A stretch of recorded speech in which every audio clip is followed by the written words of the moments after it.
नमस्कार मंडळी, मी तुम्हाला म्हणलो होतो की आपल्या तळ्यामधलं पाणी गुढीपाडव्यापर्यंत राहतंय, मात्र गुढीपाडव्याच्या पुढे देखील आपल्या तळ्यामध्ये पाणी आहे, हे बघू शकता। आणि तळ्यामध्ये फुलं देखील आहेत। एक फूल फार असं सुंदर उगवलेलं आहे, ते फूल मी तुम्हाला आणून दाखवणार आहे, चला।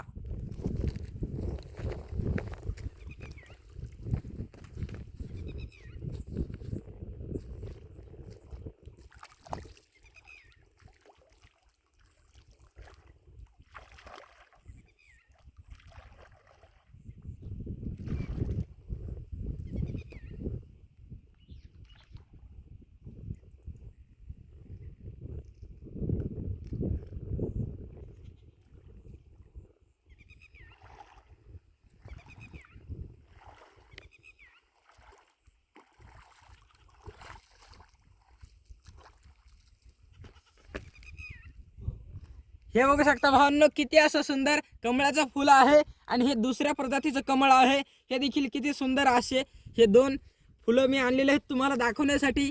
जर तुम्हाला आजचा व्हिडिओ आवडला असेल, आपल्या व्हिडिओला नक्कीच लाईक करा, चॅनलला सबस्क्राईब करा, हे बघू शकता। आणि हे जर आवडले असतील तुम्हाला कमळाचे फुलं, तर आपल्या व्हिडिओला कमेंट करा।